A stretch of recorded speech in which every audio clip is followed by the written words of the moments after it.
কারা যোগ্য কারা অযোগ্য, সুপ্রিম কোর্টের রায়ের পরেও এই প্রশ্নের উত্তর পুরোপুরি মেলেনি। আর এই আবহে হাতি পুতুল নিয়ে বসে অভিনেতা ঋত্বিক চক্রবর্তী প্রশ্ন তুললেন যোগ্য ও অযোগ্যদের নিয়ে।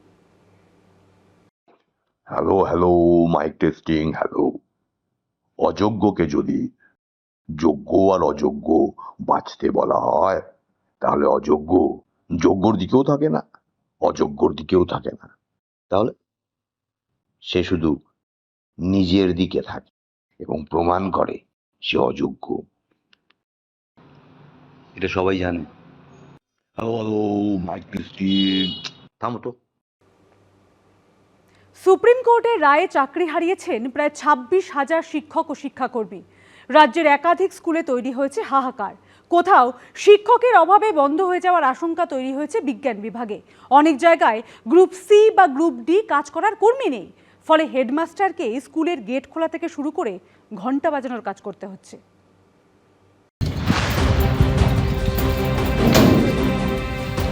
স্কুলের গেটে তালা খুলছেন খোদ প্রধান শিক্ষক, আবার পিরিয়ড শেষে ঘন্টাও বাজাতে হচ্ছে তাকেই। দুর্নীতির দায়ে সুপ্রিম কোর্টের নির্দেশে প্রায় 26,000-এর চাকরি যাওয়ার পর এখন রাজ্য জুড়ে বহু স্কুলেই এরকম অবস্থা। আজকের দিনটা আমি সামলে দিলাম, এটা প্রতিদিন পাবো। কলকাতা থেকে জেলা ছবিটা একই।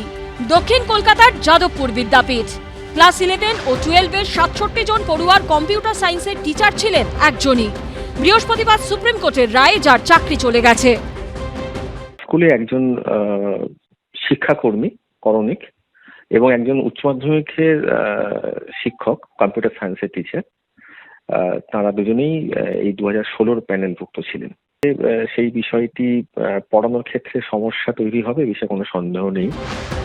যোধপুর পার্ক বয়েজ স্কুলের শিক্ষক ও অশিক্ষক কর্মী মিলিয়ে 3 জন চাকরি হারিয়েছেন। এর ফলে স্কুলে আর কোনো অশিক্ষক কর্মী থাকলো না।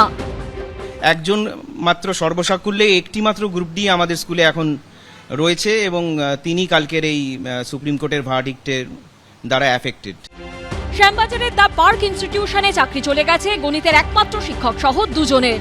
দুর্গাপুরের জেমুয়া ভাদুবালা উচ্চ বিদ্যালয় স্কুলের একজন করে গ্রুপ সি ও গ্রুপ ডি কর্মী ছিলেন।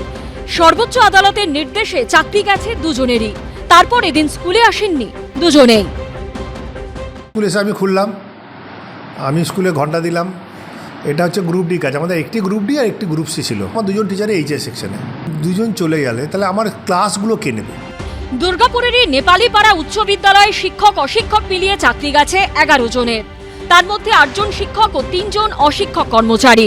4,200 পড়ুয়া আছে, স্কুল কিভাবে চলবে? তো রাত্রিবেলা আমি ঘুমাতে পারিনি, মানে ঘুম আসছে না। মুর্শিদাবাদের ফরাক্কার অর্জুনপুর উচ্চ বিদ্যালয়ে পড়ুয়ার সংখ্যা 9,000 ছাড়িয়ে গেছে।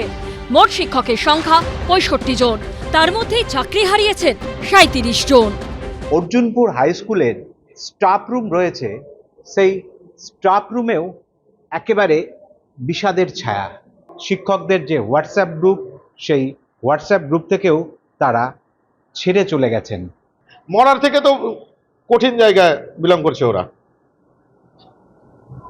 তো এরকম পরিস্থিতিতে খেয়ে স্কুলে থাকা যাচ্ছে না, বাস্তব কথা এটা।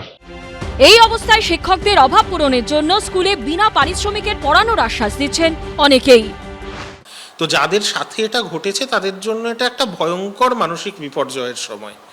এবং যেটা বারবার বলছি, সুপ্রিম কোর্ট রায় দিয়েছেন, তারা নিশ্চয়ই কোনো আইনি দিক ভেবেই দিয়েছেন, কিন্তু আমাদের অনেকেরই যেটা নিজেদের যে স্বাভাবিক ন্যায়বোধ আছে, সেখান থেকে একটা জায়গায় ধাক্কা লাগছে যে অনেক নিরপরাধ মানুষ এই বিপদের মধ্যে কেন পড়বেন।